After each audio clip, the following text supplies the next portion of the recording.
quantum computation. And a connection between that and tensor networks that we'll make explicit. And sort of continuing with the theme of these talks is that this connection, I'm going to spend the rest of the time spending a little time saying why this connection to tensor networks gives you some intuition that you otherwise might not have, and the value of that. So the audience is kind of split between people who are kind of probably more familiar with quantum computation and people who have been here last week and who are more familiar with subfactors. So one side should humor me a bit while I sort of present a model for quantum computation, and the other side should humor me a bit while I just review some of the basics of tensor networks that were covered in the first lecture just very quickly. So let's start with a model for quantum computation. So I touched on it last time, but I'll go over it again. So you start with a Hilbert space, a finite dimension Hilbert space. This is a particular model.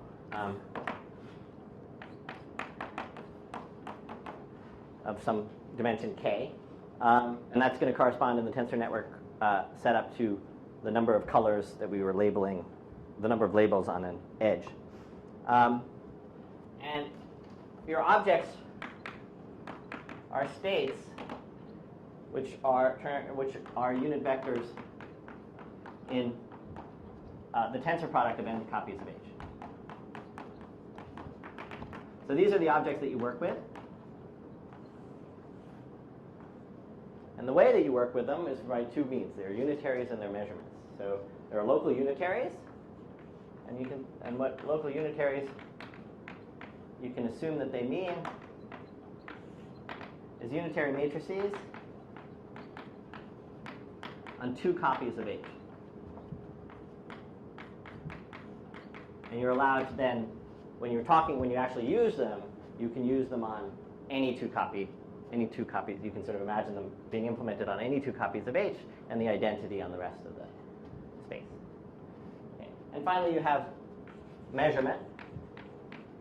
And a measurement is going to be a set of projections, k of them, projections on H with the property that they sum to the identity. Okay. And let's give a basis for this space labeled, let's say, E0 through Ek minus 1. So there'll be a fixed basis. The Hilbert space will come with a fixed distinguished basis. K what are projections? They don't have to be rank 1. Yeah, I guess they don't have to be rank 1. So yeah, I goes from 1 to L. P. What's that? You wrote P1 to PT and change it to it.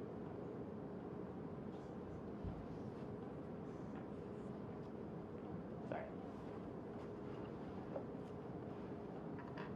Okay, so here are the ingredients for the model, and then okay, so what is it? What's the model of what a quantum computer is going to do?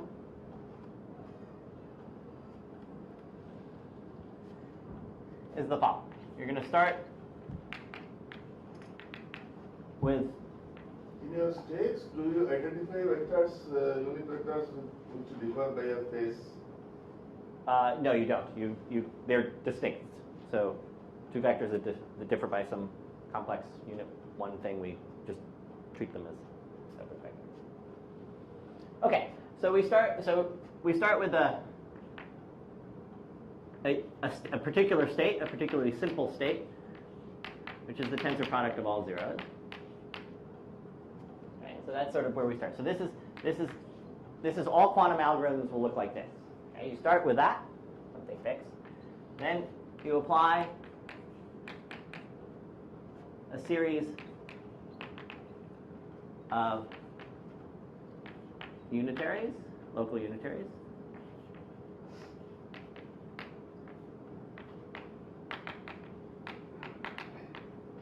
Let's call them maybe U1 up to ut,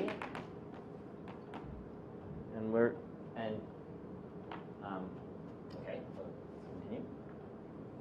And so what that means is we have a vector. By the time we're done, we have this vector. So let me make clear that each unitary is some one of these guys, along with an identification of which two copies of H in this bigger place that we're talking about.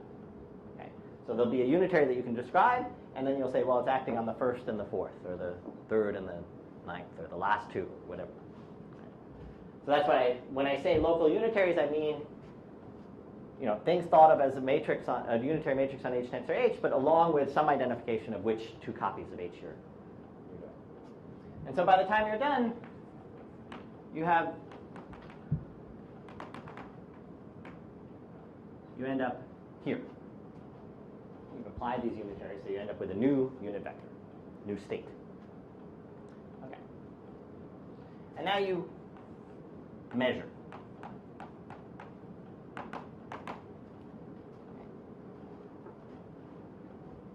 And so measure involves you have a measurement, okay?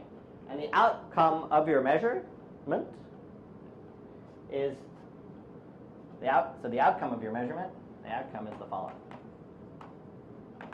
First of all, it's a number I from 1 to L.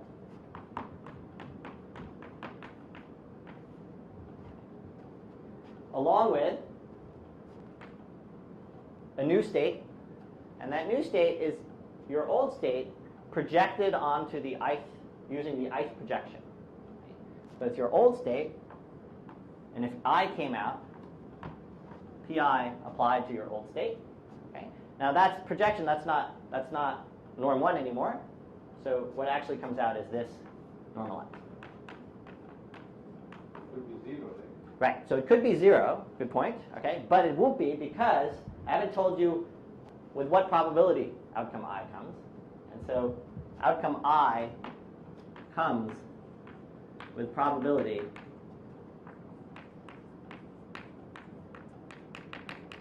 exactly the norm squared of this, the norm squared of the projection. So in particular, to answer Sundar's question, if in fact if in fact W doesn't have any component in the ith projection, you will never see I. Almost. What's that? Almost never. You will not see. You won't see it. No, completely you will not see it. Now, probability zero does not mean that it is impossible. In this case, it does. This is a finite probability distribution. So in this case. Okay.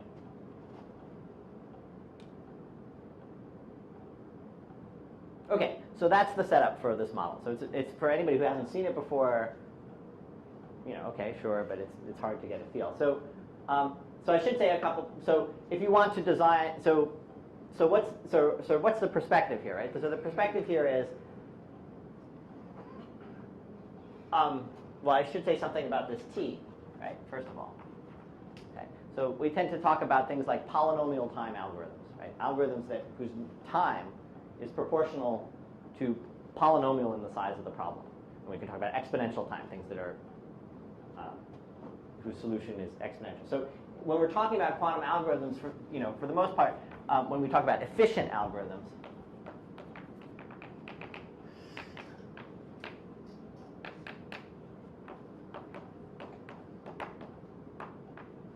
okay, what we mean is that T is polynomial in n.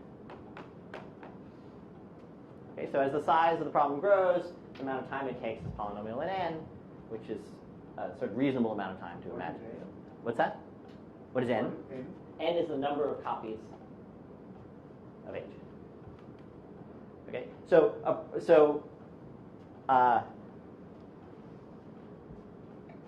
okay, so take for instance, so let's see.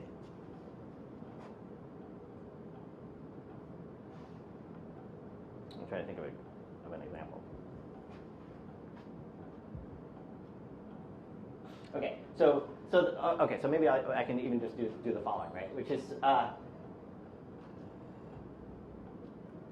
trying to figure out where to go from here. Okay, so one question is, so one question you might have is this model, how does this model compare in terms of what it can do relative to the Turing machine model, or the model of what we already have, right? We already have very efficient regular computers with, on chips. So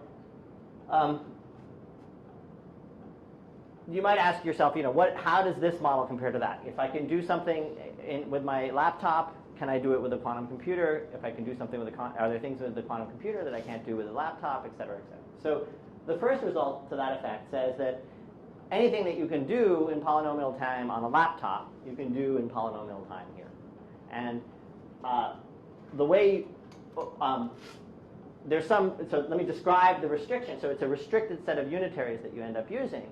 And that restricted set of unitaries that you end up using are ones that just, whatever they do, they send basis elements to basis elements. So there's by basis element, I mean in each of these, it's a tensor product of things where you can cycle through the EIs, right? And so that's a basis. So if I take any unitary map that maps that basis to another basis, that's, I can, building out of small ones, that's allowable in this model. Okay? And if I make my final measurement also in this basis, meaning the measurement would, just measure according to E0, E1, E2, E3, et cetera. That's a sub-model of this, and that turns out to be exactly what classical computers do. Okay. So we've got sort of right at the beginning that this model is more powerful than, up to polynomial equivalence, this model is more powerful, or at least as powerful as classical. And so one gets sort of... So these unitaries will be n raised to k permutation matrices, is it? Not only yeah, except that you can't necessarily get, it's true that you can't necessarily get all permutation matrices, because you need local, so in polynomial time you can't, let's see if that's true. Let's see, with, should be able to, because in polynomial time you get all the unitaries, so... No, you don't get all the unitaries on n things. But So, approximately. Not in polynomial time. No, you only get a corner of them. You get for any fixed k, for any finite k, you get in polynomial time any ones. But as k grows, you don't. Right? The space of all unitaries is exponentially bigger than what you can reach in polynomial time. But let's see. So how many transpositions do you need to describe a permutation of n things? That I think you only need n into n plus 1. Yeah, okay, all right. So then we're okay. So all permutations, so we're okay.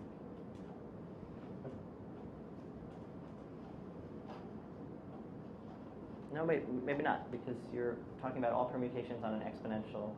So you're saying if the size of the permutation is... Is n. Anything in Sn can be written as product of n choose 2 product transpositions. Oh, but that will not be enough. That will be exponential. That'll be here, exponential. because it has to be, if the dimension grows as k power n, you want the thing to grow as polynomial in n, not polynomial in k power n. Yeah, so that's not going to be enough, right? So...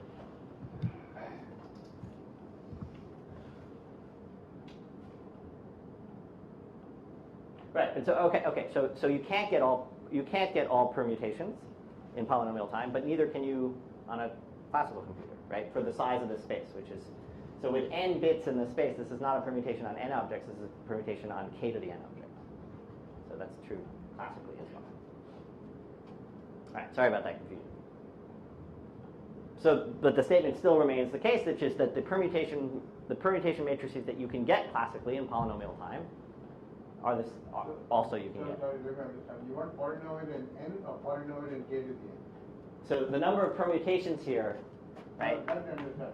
Yeah, so polynomial in k to the n. But for efficiency, you want polynomial in k to the n. Alright? No. In efficiency, you want polynomial in n. Sorry.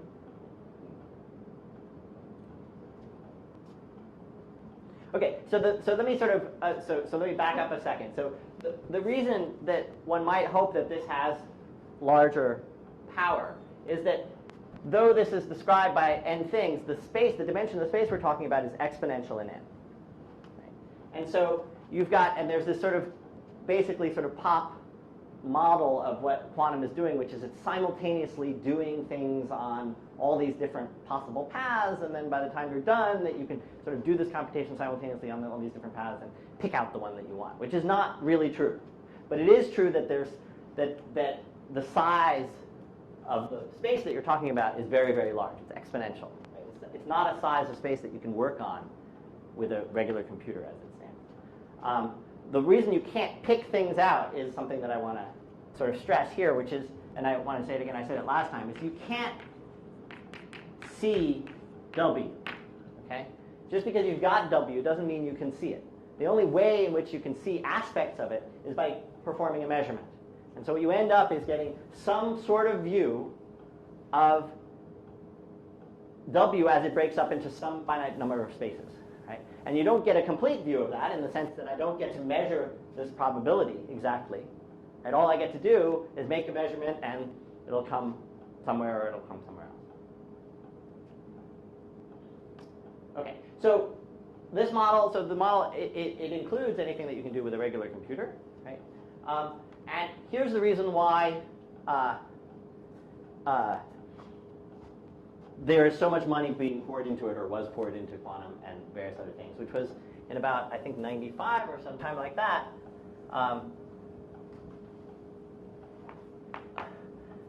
You got an efficient algorithm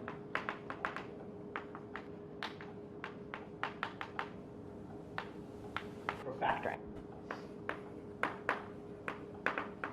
n-bit numbers. I need a number between 1 and k to the n. Okay, so you can take a number that you can describe in n bits, so they're k to the n such numbers, and you can factor it in time proportional to the number of digits in the number. Okay, so you have an n-digit number, you can factor it in polynomial time in the number of digits. So as perhaps you know, or if you think about it very briefly, if I want to multiply two numbers together, right, and the n-digit numbers, that's something that I can do in time clearly that's polynomial in n, right? So multiplication is just a bunch of simple multiplications plus a bunch of additions, right? And so those simple, how many, there are n numbers here and there are n numbers here. If you're trying to multiply them together, that's n squared multiplications, and then maybe you have another n squared additions of n digits, but however way you want to do it, you're going to be polynomial in n in terms of what you need to do. So multiplication is easy, right? Factoring, classically, the best known algorithm we know to factor an n-digit number, right, is to just say, well, is it even? Is it divisible by 3? Is it divisible by 5? Right, we can skip 4 because we covered 2. We can just go through the primes, right? And when do we stop? We stop at square root of the number, right? And because by that time, if we haven't found a factor by then, we know it's prime. So, but how many? If we just even counted every test of division to just count as one operation, right? Then we have to cover the primes between 1 and square root of k to the n. Okay? And the number of primes there is exponential. So,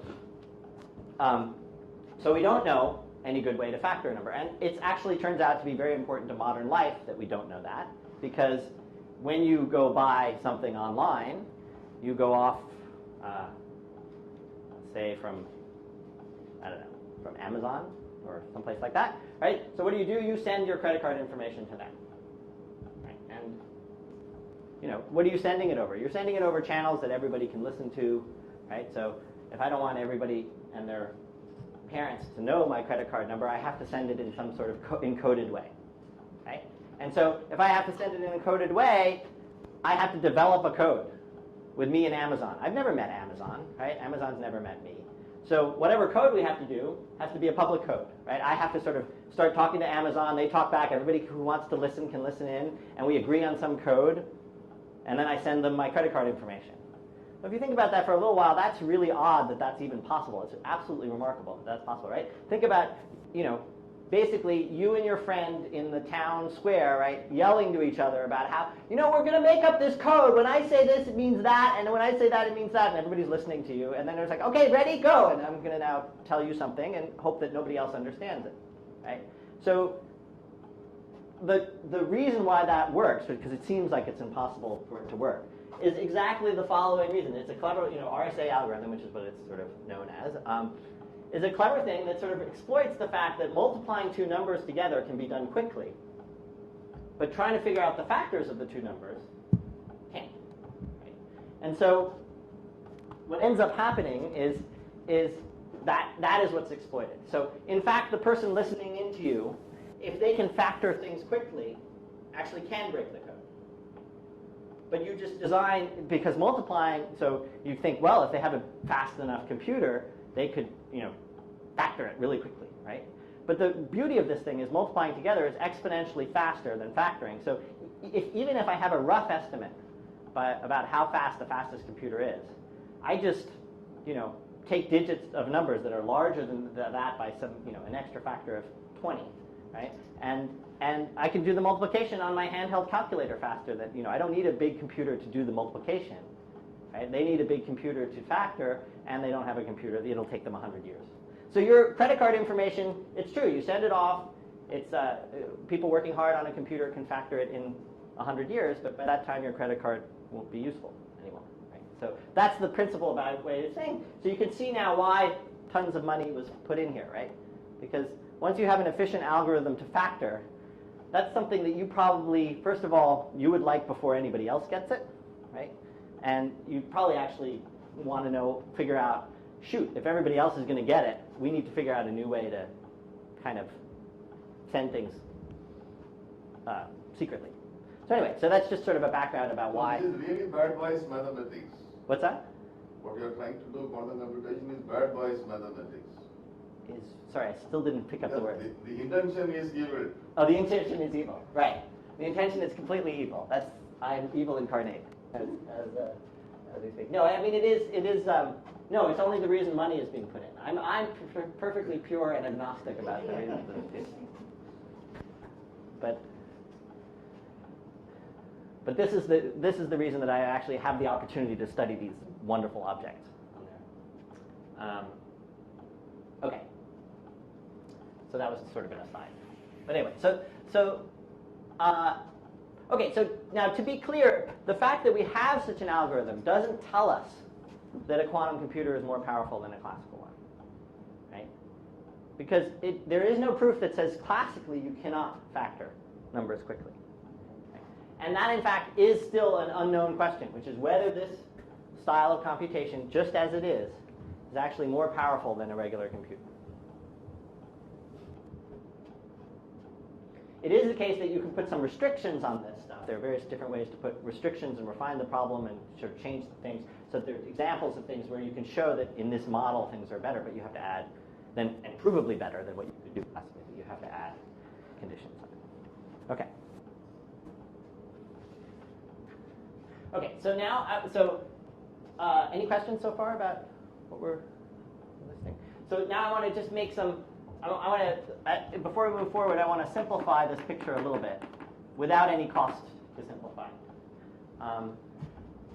So the first simplification is that you can assume the local unitaries act on consecutive copies of H.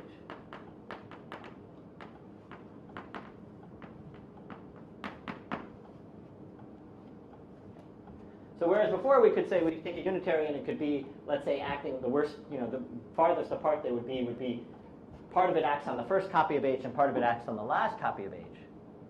I'm now saying that you can assume that all your unitaries act on, either this and this, or this and this, or this and this, etc. And now you probably can see it very quickly. What do I need to do this, right? If I have something acting on that, I can have a unitary map that switches these two, right? So what do is instead of I realize acting like this as a product of 2n plus 1 things, which is I switch this, I switch this, I switch this, I switch this, I switch this until they're neighbors, right? Those were all local maneuvers, right? The unitary on these two, then followed by a unitary on those two, followed by a unitary on those two. So switch all the way to here. Then I apply the unitary on neighbors that I was going to apply originally, and then I switch them back out. Okay. So what's the cost of this for every single unitary? It costs me n to implement them. But that's fine because I only care about polynomial in n. So I'll have an extra factor of n, but that's okay. So I can assume, just to make our picture clearer, I can assume that the unitaries are acting on the inverse. But that will increase the number of unitaries that come into play. It increases the number of terms in here, right? When you switch the two Yeah, spaces, yeah. so that will increase the number. How you keep a count of that too? Well, so that t, the t that you had before will become like n times t. But you don't. But when you're talking about things, you only care about whether an algorithm is with polynomial in n. So it won't change whether an algorithm was polynomial in n. Okay. So by similar reasons, you can assume the measurement is on the first copy.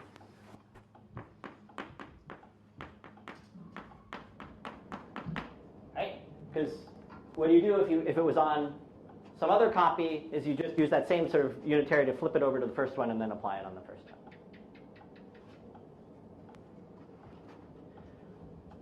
Also, you can assume. Sorry, what does that mean? So measurement, remember, was a set of projections on some copy of H. So you're saying that all PI look like Q8 and so on, is it? Yeah. Right. And then Only on the first factor. only on the first factor. And if you wait 1 second, you can even save yourself some writing because I'm going to say even more. Okay. So on that first factor, right, this is a projection that's in some directions, right? But I can now make a unitary transformation so that those directions are just they're just subsets of the standard basis, right? So I can assume that P1 through PL are each projections onto subsets, the span of subsets of E0, E1, etc. Ek minus 1. So what I mean by that is, right, in general, we have a k-dimensional space, and we're talking about projections in that space.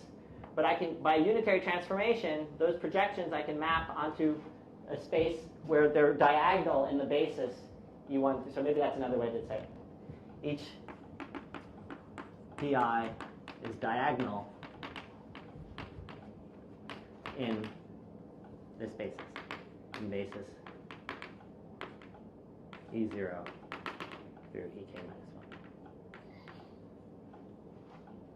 Okay? And why can I do that? Because I can rewrite any projection as, I can do a unitary transformation of the projection. I can map P1 to U P. Sorry, I can define a Q1 to be U P1, or Qi to be U Pi, U inverse, or U star, where Qi's are in the standard basis, and now just by to apply Qi, right? I just apply. So this says that. Let's see. How do I want to do this?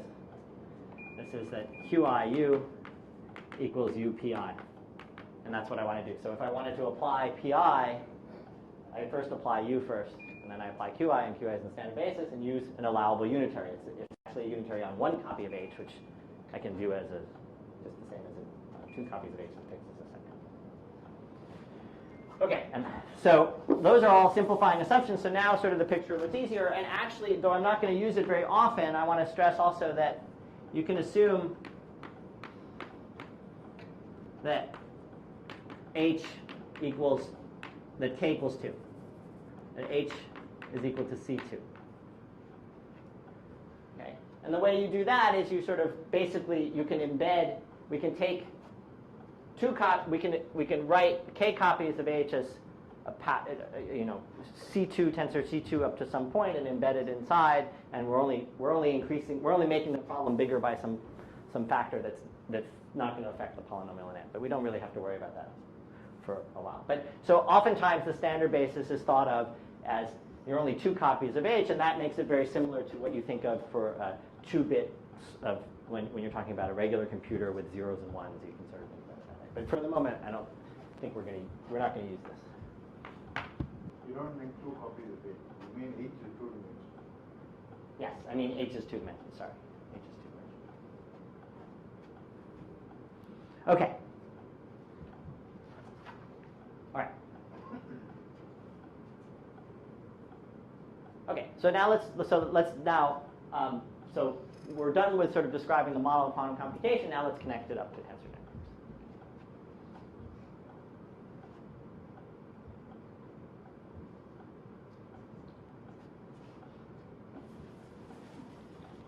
So I can draw a picture of a quantum circuit now with these assumptions.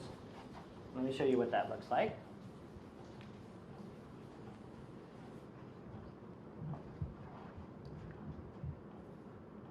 So if I want to sort of depict what happens quantumly, these dots are going to represent the various copies of H. And this is very similar to a classical circuit diagram, right? And then I start applying local unitaries, right? So those are kind of like local gates, right? So I can sort of, if the first unitary I applied was on the first two copies, I could depict it like this.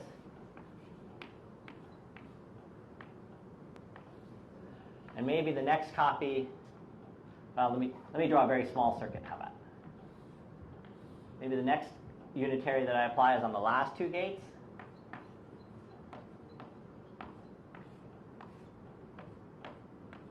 And then I maybe make one here. And then maybe one here. So I'm using now the fact that I know that there are neighboring ones, that I can sort of write them down on neighboring ones. And so I continue like this until it's time to measure. So let's suppose it's time to measure now. Right? And when I measure, I sort of look at, here's I measure.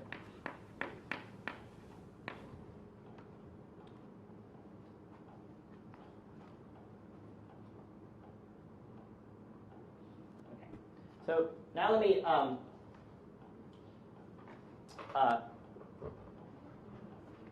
let's see what it is that, so how does this match up with this picture? Well, so this picture, we started out up here with V going into the circuit. We applied all the things, and then at this point we had W, right? And now we're going to measure, and so let's be explicit about what measuring means. So W, if I express it in terms of this basis, right? W looks like lambda 0 times E0 tensor W0 plus, I'm just going to expand it in the basis of the first coordinate, right? Plus lambda 1 E1 tensor W1, some vector in the rest, plus lambda 2 E2 tensor W2, etc. Right? And so let me just stress what it is that we're saying, right? We're saying that we get outcome I, right, with probability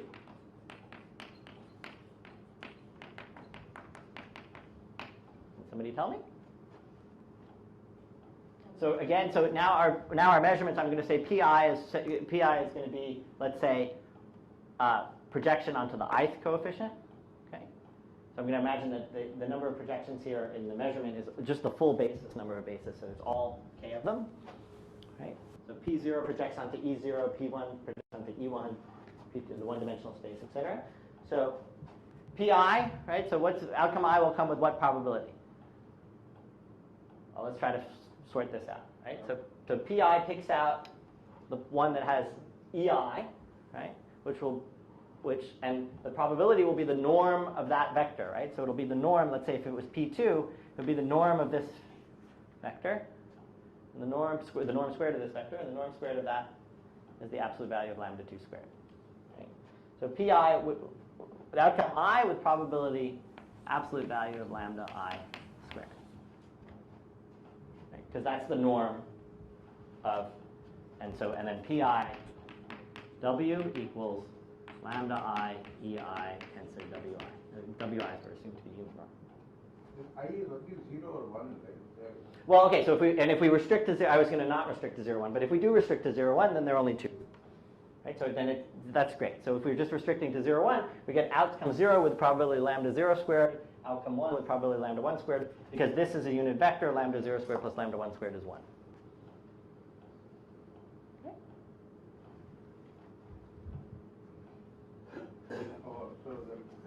WI is a unit vector. Yeah, WI's are unit vector. Yeah, I pulled out the non-unit part in terms of lambda. Yeah, so the WI. Norm of WI. Okay.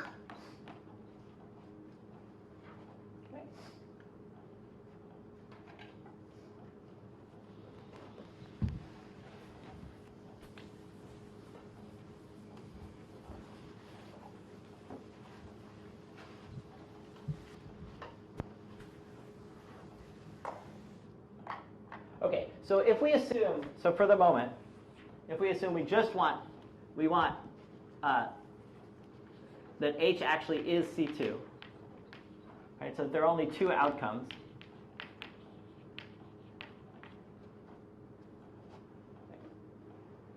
Then the real information that's coming out of this problem is lambda I squared. Is really an estimation for lambda 0 squared.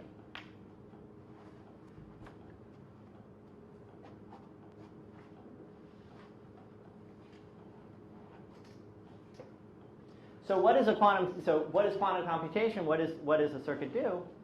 It's this, right? So this is our model for what happens. And the information we're getting out of this is, it's not actually lambda 0 squared or lambda 1 squared, but what is it? It's a draw from that probability distribution. Every time I do this, I get a coin that's flipped with weighted factors lambda 0 squared and lambda 1 squared. And that's what I see. But I don't know what lambda 0 squared and lambda 1 squared. So what has been done here is that it's computed, what is the thing that is actually doing any computation is it's the information about lambda 0 squared and lambda 1 squared that I'm getting at. So you're saying W0 and W1 are not important? Well, so in the end, since this is all that you can do, in the end, it turns out that W0 and W1 are not important because you can sort of force your measurement to happen way at the last possible moment. So once you do all the unitaries first and the measurement at the end, you're not going to do anything with that thing. But that's another, I guess that should have been another assumption. You can assume that you measure at the end. Sorry, I should have written that to begin with. And so let me tell you why you can assume that you can measure at the end. Because if you measured along the way, instead of measuring along the way, you could create a unitary that sort of says, well, I'll keep instead of measuring at that moment, I'll keep track of each of the different things that I could have measured, and with their probability associated. So instead of mapping to to either W0 or W1, I'll just map this so that there's a component in that I'll basically map it to this. Won't you combine the second and third because they both have E1? The second? The lambda 1 E1 cancel W1 plus lambda 2 E1 again. No, sorry, E2. Okay. It's just my sloppy. So it turns out that you can sort of hold off on the measurements until the end because you can take this piece and sort of hold it off outside and keep it going on the side, and in the end we measure all at once at the same time. I won't go over that just because it's going to take a little bit too long. But it's a nice simplifying assumption because now we can measure at the end and we can sort of view the circuit really as this is what's going on, and when we combine the measuring at the end with the assumption that H is equal to C2, we're really having this picture where you're just measuring a single spot, and that spot can be right in the first place. So the question is, what's this connection to tensor networks?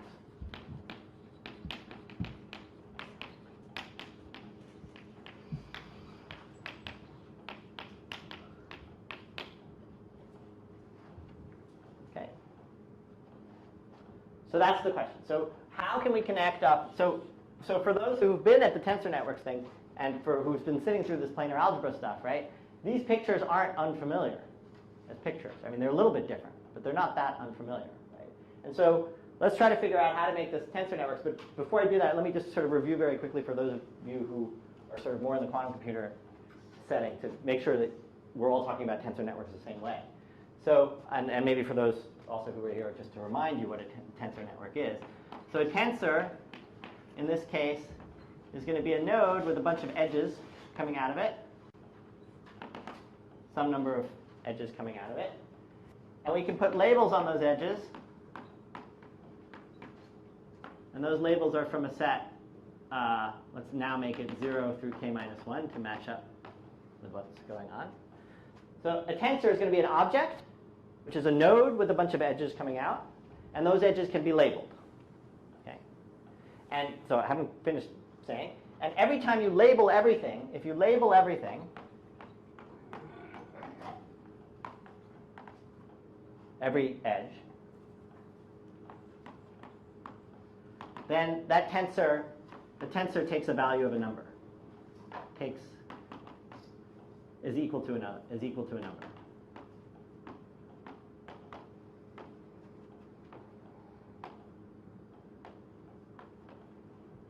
Okay, so for instance, if this tensor was, let's say, m, and suppose I label 0, 1, 1, 2, 4, then m with these labels on it should be a number.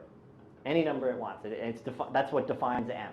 Is that number plus if I change all these to all the other possible labels, they become other numbers. That's an array.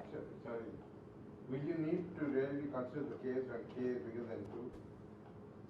No. Why don't you just stick with 2 all the Okay, time? that sounds great. Let's do that. Or if we do, then we'll jump out of it. But that's right. So,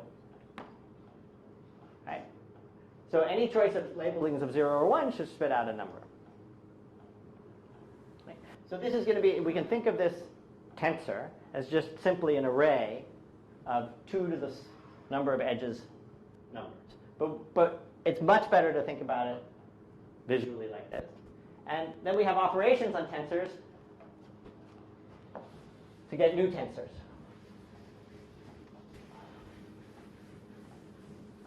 And I guess I'll just jump for the moment.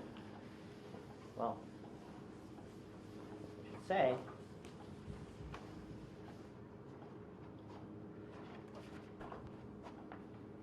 so one way, there's product, which is when you stick 2 tensors one next to each other. Okay? And so I have to tell you what this picture means. And this picture, so we'll call this a 1, 2, 3, 4, 5. We'll call this a 5 tensor.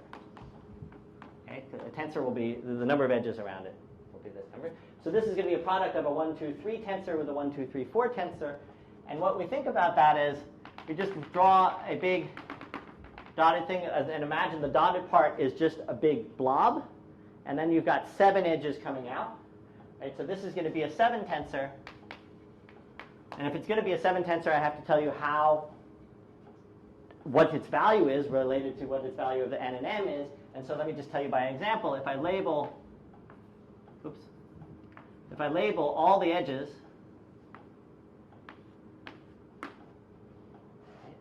so if I want to tell you what this tensor is, for any labeling of all the edges, I should tell you what number pops out. And the number that's going to pop out is the product of the 2 numbers that would pop out of the individual tensors. Okay? So this 7 tensor, its value equals the product of this, which is a number, because it's a tensor with everything labeled, times this number.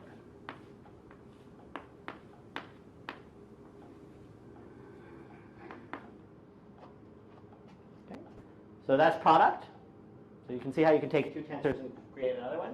And then there's contraction, which is another picture I can draw. And that's if I take 2 tensors, n and m, and I decide to join 2 edges together. So this is a new picture. Okay? Now if I then do the thing that I like to do, which is to draw a dotted line to surround everything so that the edges that are free still come out. So if you picture this going on now, how many free edges are there on the outside? 1, 2, 3, 4, 5. So this is going to be a 5 tensor. And I have to tell you what it is. Okay. And what it is I label all these outside edges. If I label all these outside edges, it should be a number. So let me give you an example here. Right? So I've labeled all the outside edges. I should come out with a number. What's the number I come out with? I'm going to sum over internal labelings. What does internal labelings mean? Internal labelings means how the different ways that I can, this is an internal edge because it's joined up to tensors on both sides. Okay? And I'm going to sum over all the possible labelings of that. So now we're down to n equals 2, so that's very easy, right? I can label this by a 0, or I can label it by a 1. If I label it by a 0, now each tensor has all the things labeled around it. Okay? So when I label it by a 0, I take the product of n 0, 0, 1 times m of 0, 0, 0, 1.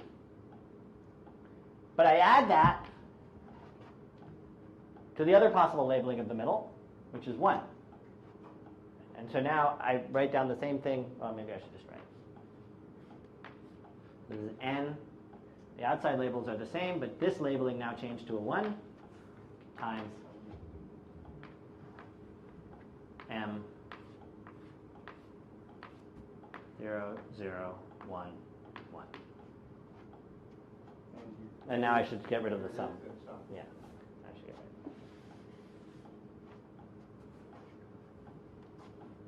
rid. Okay, and so a tensor network in general is any diagram that you can get by combining these two ideas. And if you think about what that means, right, that means you've got a bunch of edges and a bunch of nodes with different labels, and some of them are connected up. Some of them aren't. Pictures like this, something like that. So say with some free edges, so M, P, Q, R, S, let's say. So this would be an example of, it's a network. In the end, it's a 2 tensor because there are only 2 free edges. And its value is given by summing now over all possible labelings of all the internal edges, of which there are a lot now, right? This is an internal edge, this is an internal edge. So is that, so is that, so is that, so is that. So it's a sum of, how many terms? It would be 2 to the power of 1, 2, 3, 4, 5, 6, 7. So it's 2 to the 7th terms, right, of a product sum. And for each possible labeling of those 2 to the 7th internal labelings, right, then I get, and a fixed external labeling, I get a product of all these values. So, and the reason that this is sort of a helpful diagram is, so just again to summarize various things, is that there are certain special pictures. So, well, I guess before I draw the special pictures, I first have to say there are several interpretations of a tensor.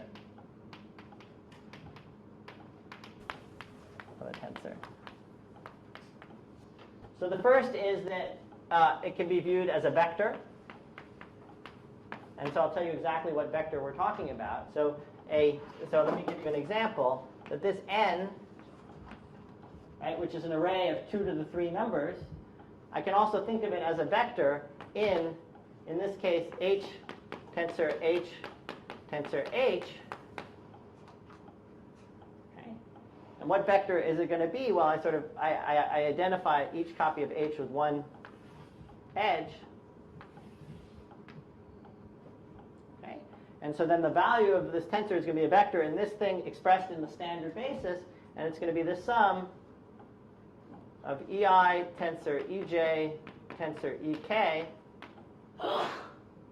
Okay, the coefficient in that basis is going to just be the tensor, the number that comes out of taking the tensor and labeling it by I, J, and K. Okay, so that's a way of interpreting the tensor as a vector. But also, I want to be able to interpret them as linear maps. So I have to tell you how I'm thinking of them as linear maps. So I'll do it again with this example. Okay, this can be seen as a linear map from, for instance, H. This is just one example, to H tensor H. So to do that, I again have to sort of, so let me copy down n again, and I'll say what I mean. Oh wait, can everybody see from here? Okay, so I'll identify there's one copy of h to each edge. Let's say these two copies go to here and here. Okay, so it'll be, well, I'm going to think of it as a map from h to h tensor h. And the way it's going to be a map is I'm going to define how it sends, so I'll call that map n, and I'll send, I'll tell you what it does on a basis. So on the basis element ei, it's going to send it to some linear combination of ej tensor ek, and I bet now you can guess what linear combination I'm going to do, right? Which is that it's going to be n, I, j, k, summed over I and j, summed over j and k.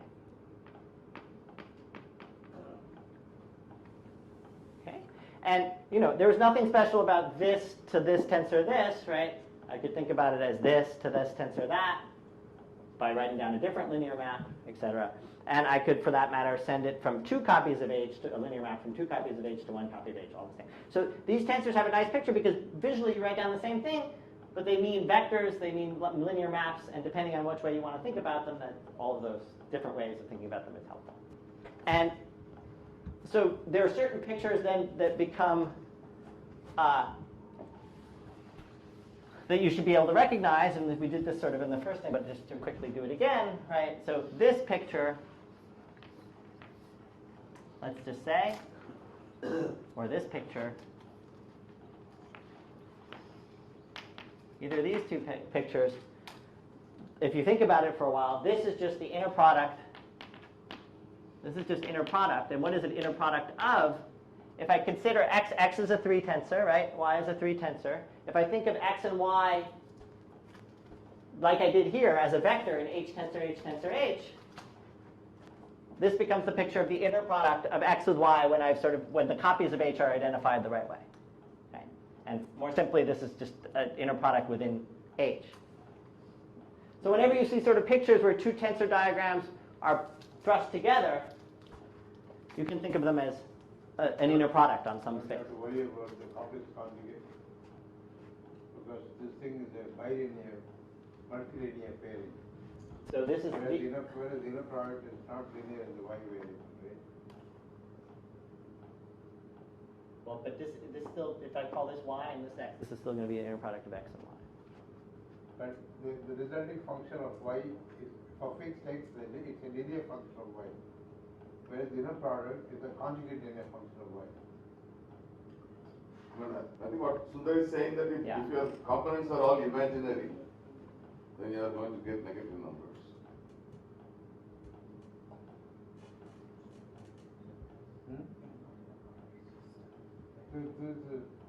Okay, sorry. So it's this, right? It's a bilinear pairing. Yeah, it's a bilinear pairing that happens to be that. Right? Is that right? I can write it that way?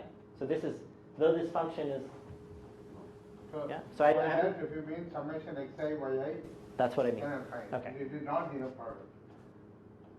The inner product is summation xi Xi. bar. Okay, you're right. Okay, so let's pretend we're on the reals for now. Okay.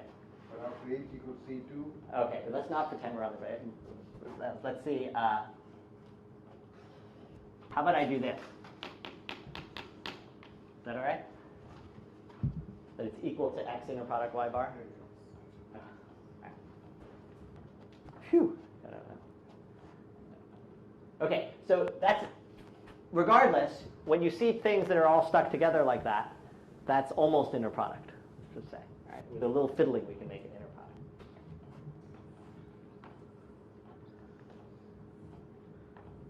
And this picture,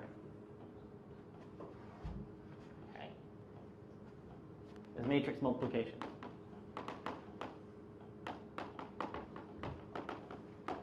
Or linear map composition.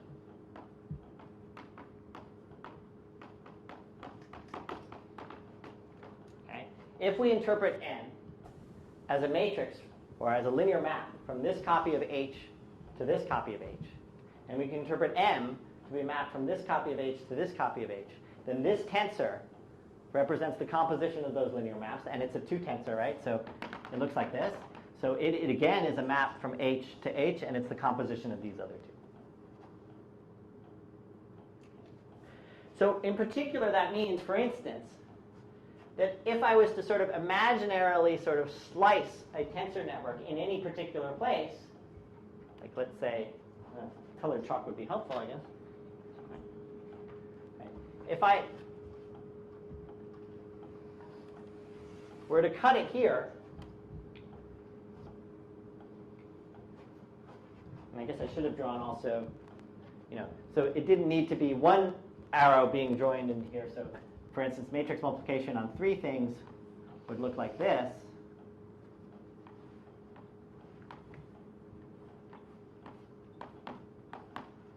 Right. And linear map composition, for instance, you could have a linear maps from 1 to 2 things, and then another linear map from 2 to 1 thing, or 2 to 2 things, let's say. This would also be an example of composition, right? A map from H to H tensor H, and then followed up by another map. So these types of pictures, for instance, right? If I view this big tensor as a map from H to H, right, which are the only 2 things free, it actually, I can interpret it as as the composition of 2 linear maps. The first one was what's on the left-hand side, which is another tensor. Now that I've got these edges cut, right? Which is a map from H to 3 copies of H, composed with a second tensor map, which would be this side, which would be a tensor, but I would interpret it as a map from 3 copies of H to a single copy of H. Okay. So this is good for when we're trying to work with pictures. We can sort of view them in all these different ways, and that's sort of helpful. So that's the end to the tensor network kind of quick review. And so now let's move ourselves back to this problem, right? We've got a quantum circuit, right? And we want to interpret it as a tensor network. We want to sort of connect tensor networks to this picture. So let's, right? So, well, let me depict by a tensor E0, tensor E0, tensor E0. Well, let me depict the 0 tensor, right, to be actually equal to, that's supposed to be a vector, right? So let's just say what it is, right? If it's 0 tensor will be equal to the following. If I label the thing by 0, it should be a number. I'm going to make that number 1. And if I label this 0 guy, maybe I should put the 0 in a different color. Let me do that. I'll label the tensor. It's going to have a special label, 0. And if I label the edge by a 1, 0, I'm going to make that equal to the number 0. Okay? So in this way, if I interpret this guy as a vector in H, it's got one thing in it, it's equal to E0. It's 1 times E0 plus 0 times E1. So that's good, because if I want to write E0, tensor E0, tensor E0, which is V, I know how to do that, right? So I just write down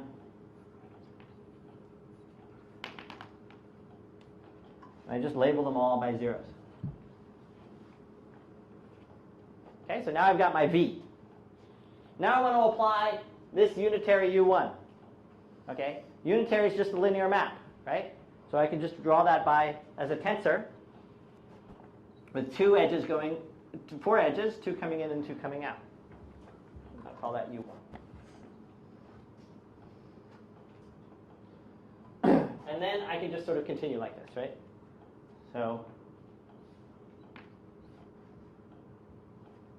I don't know, what happens next? There's 1, 2, 3, 4, I guess there are only 5 of them.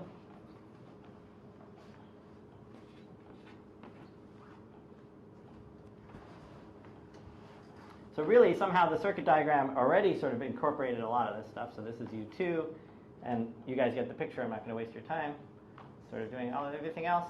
So just imagine that we've gone down to the end. Right? So we're now down here. Now what is this thing down here? Well, if I circle around that, it's a 5 tensor, right? What tensor actually does it represent? If I think of it as H tensor, H tensor, H tensor, H tensor, H, it's exactly W, right? That's what I made it, I forced it to be.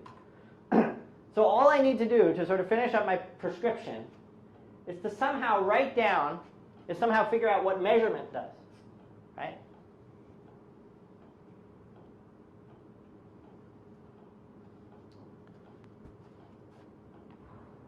Right? So measurement involves putting a projection, right? It's sort of one of two possible projections onto, if we're thinking of it in two things, onto the first coordinate.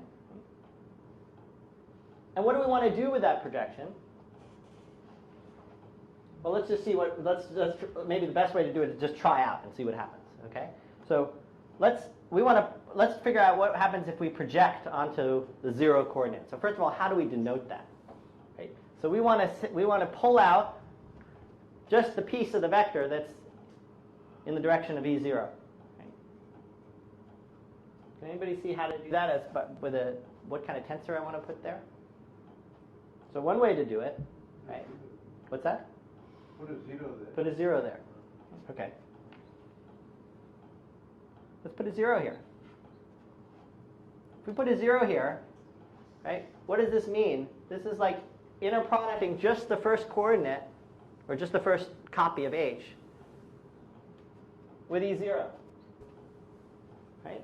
So if I have W to be this expanded thing out here, if I stick a 0 there, what am I going to end up with? I'm going to end up with lambda 0 bar. No, because that was the one going in this direction. Right? This is W inner product with E0, so it's okay. Lambda 0. So I end up with lambda 0 times, I've got a tensor in one less number of H's. What tensor is that? That's W0.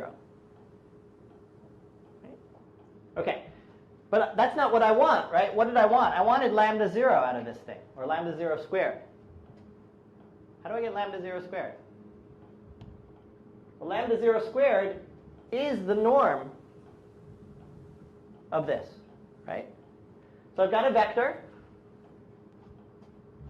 and I want its norm, squared. So what do?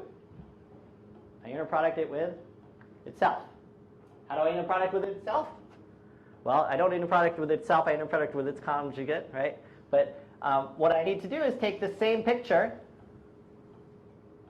pick it up, turn it upside down, and then make sure I've got all the conjugates right. Okay? And then stick it on the end. Right? And then I'll have a picture, I'll have a tensor network picture. Okay? And how big is that tensor network picture? It's only just twice the size of this picture. Right? And the output of that, the number associated, and it'll have no free edges left. So let me just sort of draw quickly what this one looks like. Right? So if you imagine that the circuit part is just encoded inside here, you've just got it inside here. We started with a bunch of zeros out here. Let me do it this way. And then I put 1 0 down here. And then I took the whole picture, and I turned it over and picked it upside down. And these are all unitaries, so I can actually just bar them to sort of get everything right. And I have out here, again, all zeros. And I have here, here is a 0, again, from the reflected. So this tensor, so now this has no, all these things, there's no free edges anymore. Right? The value of this is lambda naught squared, absolute value. Okay. So what do we have so far? Right? We have any quantum circuit, the probabilities associated to the outcome of a measurement of any quantum circuit can be encoded by a tensor network via this process.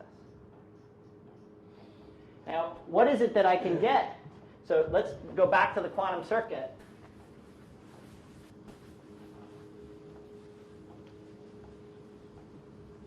We said that the quantum circuit, what it's telling you is it's allowing you to sample from the distribution lambda 0, lambda 1. Right? It doesn't actually tell you what lambda 0 or lambda 1 is. Remember, when you do a measurement here, it shows up 0 with probability lambda 0 squared, 1 with probability lambda 1 squared. Right? So it's giving you a sample from a distribution. Right? Okay. So if I want to sort of estimate lambda 0, what do? I do the circuit a bunch of times. Right? And I sort of, the only logical thing I can do is do it a bunch of times. I'll get some zeros and some ones, and I estimate lambda 0 by the proportion of zeros that show up. Okay? And if you think about how accurate that kind of measurement is if I do it a polynomial number of times, I get a polynomial estimate. Reasonably, with polynomial, sort of, I get with if I wanted probability. So the probability that I'm maybe it's the easiest way to say is that up to polynomial accuracy, I get an estimate of this probability distribution. So what that tells me is that for the quantum circuit, for a tensor network whose value is something, in this particular case, that a quantum computer can sort of, this tensor network has exactly this value out of it. What am I getting with the correspondence with what's going on over here is that in the quantum setting, I don't get the exact value out. I get an estimate of the value in polynomial accuracy. And so, are we doing on time? 15 minutes? Is that right? Okay.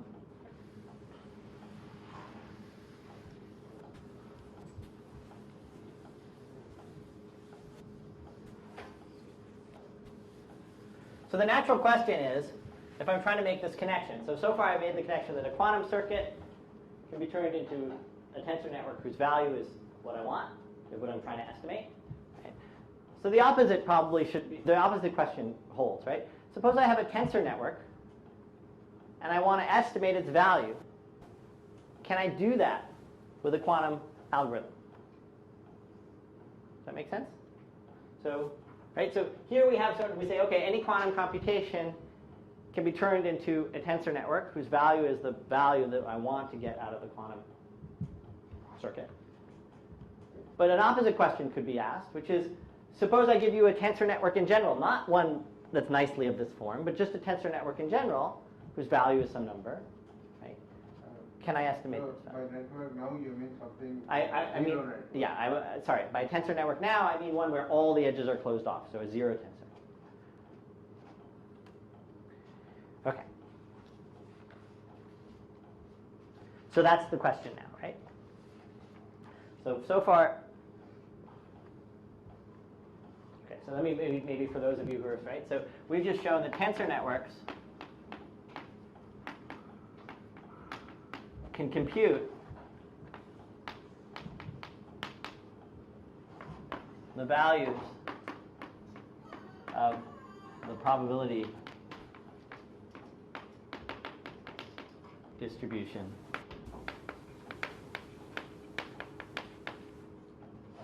coming from a quantum circuit. Right. What about the other way around?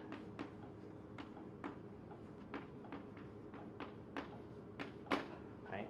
So the other way around is I have a tensor network whose value is something. I want to sort of implement this by a quantum computer. So I'm going to just sort of, let me try to use a picture.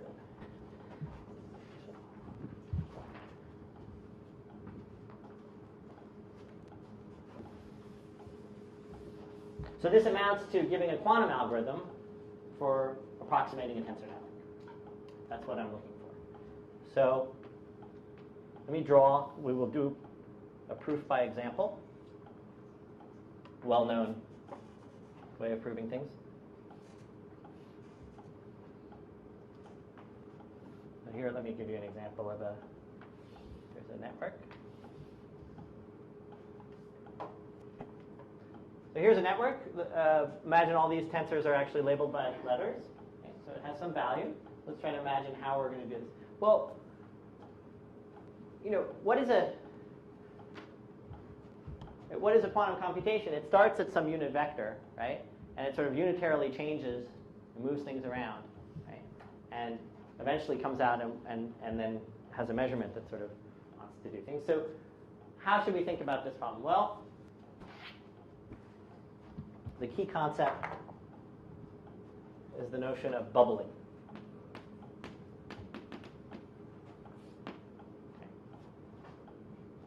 And so what is bubbling? It's going to be a stepwise process. So what it's going to be, let me just sort of describe it visually first, is it's going to be, you imagine sort of some giant beast here who comes along and starts chewing up the tensor network. Or another way to say it is it's a bubble that's sort of expanding. And every time there's a moment at which it swallows one tensor at a time. And it moves from sort of on one side of that tensor to sort of having incorporated, or the beast is sort of chewing this up. Okay? And so the order, the bubbling is going to be describing the order in which these nodes are things. So at each step,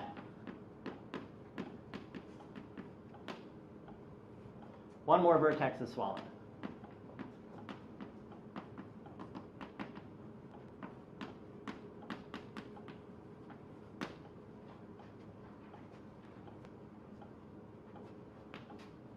Okay, and so we'll think of this bubble. Right? So let's imagine this bubble coming along, and so let's give an ordering to, let's say, the first three. So let's suppose these three are bubbled first. So what that means is, here comes my bubble in blue. It starts out over here, okay, and it swallows the first vertex like that. So think of the bubble. This is a bubble over here. It's finished off, right? And the second time around, as it comes along, it now swallows this one. So it sort of extends out this way, and whoop, takes that. And now the third one, it's got these two, so now it just sort of expands itself out to take up that one. That make sense? This is the concept? Okay. So the point is that at each stage, right, what is inside the bubble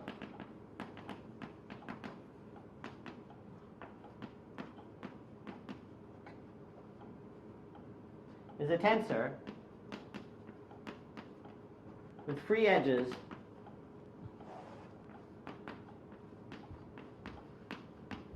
crossing the bubble.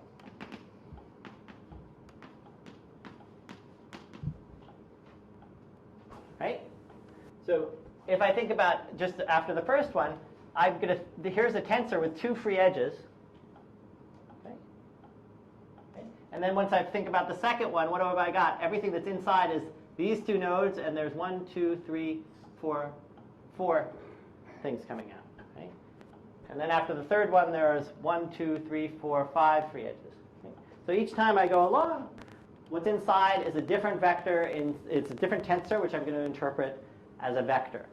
Okay? So as I started out, I have a vector in H tensor H, and then I got a vector in H tensor H tensor H tensor H, and then I got a vector in whatever, etc. And the idea is that the quantum simulation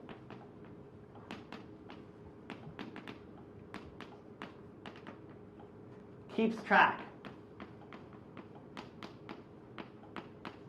of this vector.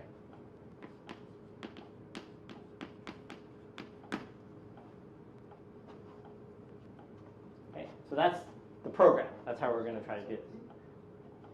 Now, we'd be fine, right, if we could design a map from here to here that was unitary when we swallowed each time. And from here to here, that a map, if we could see that this transition from here to that vector there was unitary.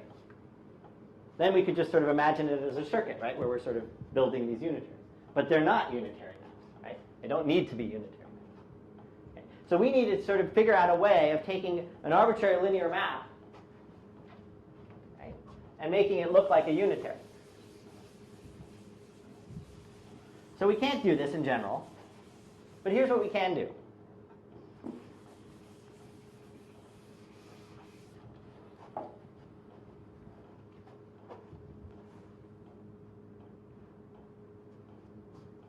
Okay, so this is going to be the key component.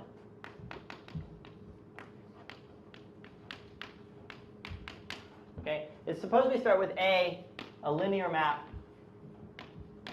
of operator norm 1. Okay, largest eigenvalue is 1, or absolute value 1.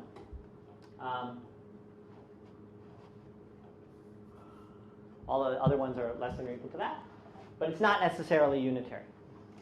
Well,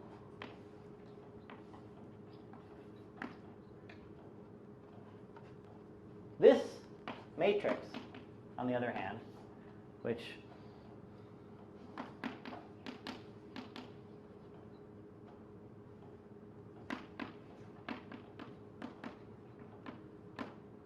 is unitary.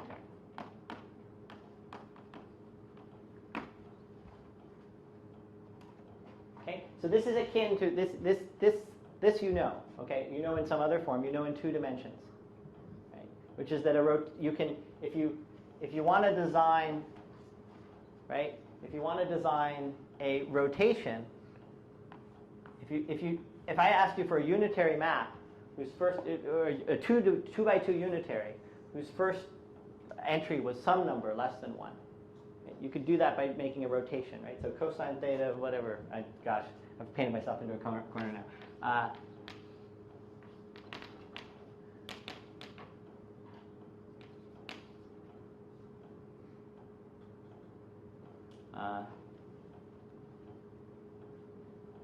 No, this is not right. Yes, this is right. Cosine theta. Somebody help me out here. What's the rotation by theta? Minus sine cos. Another cosine? Yeah. Okay, and so if you call this x, this becomes square root of 1 minus x squared. This becomes minus square root of 1 minus x squared. And actually, minus sign will go to the other spot. Oh, to which spot? To 1, 2 spot. This spot. Okay, we're still okay. The other would have been rotation by minus theta. Is that right? Okay. All right. Anyway, so this prescription, right? So this is your normal rotation, and you can see a very similarity between what's going on here and what's going on here. And it's the exact same thing. You can just kind of do it. But it sort of says if I wanted to create a unitary matrix whose top left entry was some number between minus 1 and 1, real, then I could construct it using this construction. And just in general, this is the complex version and the matrix version of this construction. Okay.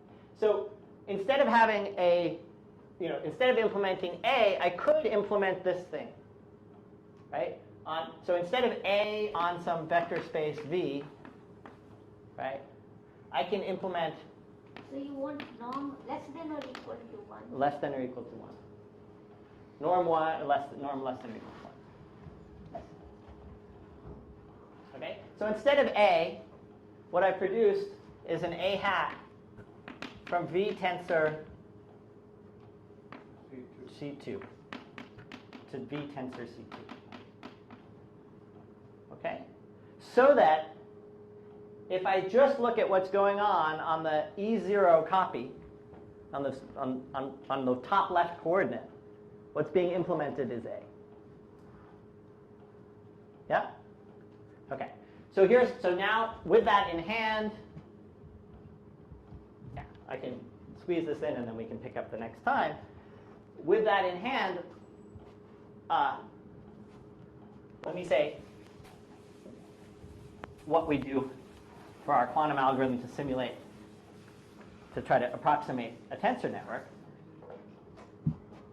Okay, so first we pick a bubbling.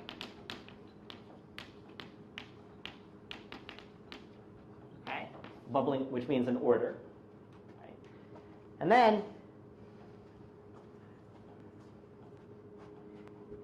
each time that I go over one of these things, right, I can think of each of these tensors as a linear map from what I had before to what I had after. Right? So number 2 is a before. I can think of it as a linear map from this copy of H to these copies of H. Right? This one I could think of as a linear map from C, no copies of H, to 2 copies of H. This one here from some number. So there's there's a linear map there. Right? And I can compute the norms of that linear map. That's a very small problem. It's on a constant degree thing. So I compute the norms of the linear maps coming from the swallowing. So let me just be clear about that, just in case it's sort of a problem. When you swallow a node, there's a before and after picture, right? Before you've swallowed a node, you're approaching with some number of edges. After you've swallowed a node, you've completely consumed it. In between those two things is a tensor, right? And that tensor we think of as a linear map from the number before to the number after. We compute the norm of that linear map. We hold on to that number, and then we replace with normalized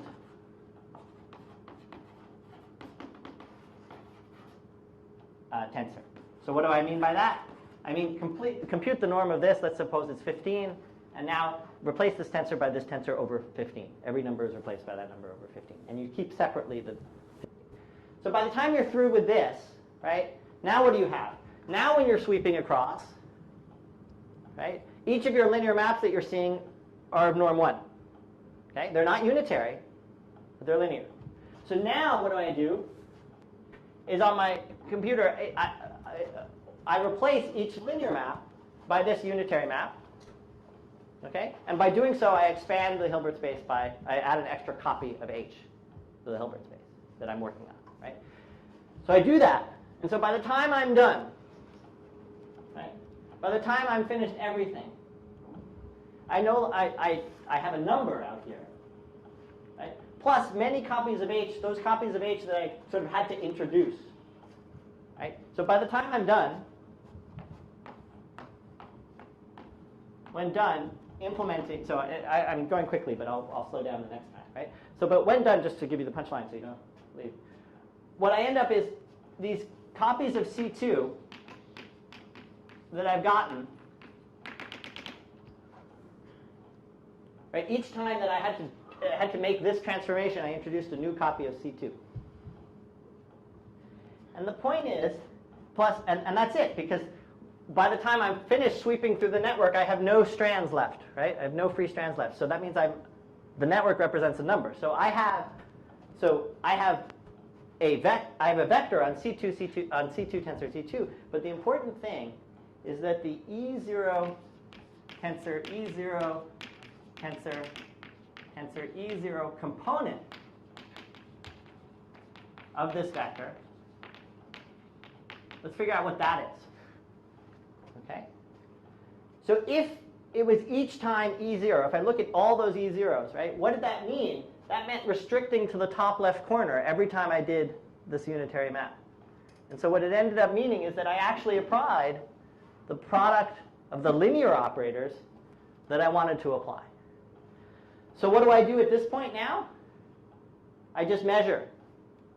And with probability proportional to the square of this, right, the probability proportional to, let's see, how did I get this right? Yeah. Okay, so I'll finish it up next time. But with probability proportional to this calculation, right, I'm going to see E0, 0, 0. So I'm measuring and seeing, I'm pulling out the number or the value of the tensor network when I see. So if I want to approximate the value of the tensor network, I do this a bunch of times. And I see how many times I come up with all zeros. And that's an approximation for the value of this tensor network. All right, so let me continue that. There's something I glossed over there which I should sort of fix. And so, but there's nothing like keeping someone over time, so I'm sorry. Stop there. So these numbers you use to normalize will keep account of. Oh yeah, right. Sorry. So yeah, good point. So I forgot about that part. So actually, right. So I'm going to get an estimate for not the actual tensor network, but I'm going to get an estimate for the normalized version of that tensor network, right? That tensor network divided by all these numbers. Right? So now I have to, that estimate I have to multiply by all those numbers, and so that actually is going to very much affect the, and we'll talk about it next time, the level of approximation I have. Because I blow up any level of approximation I now blow up by this factor. So we'll sort of cover that next time.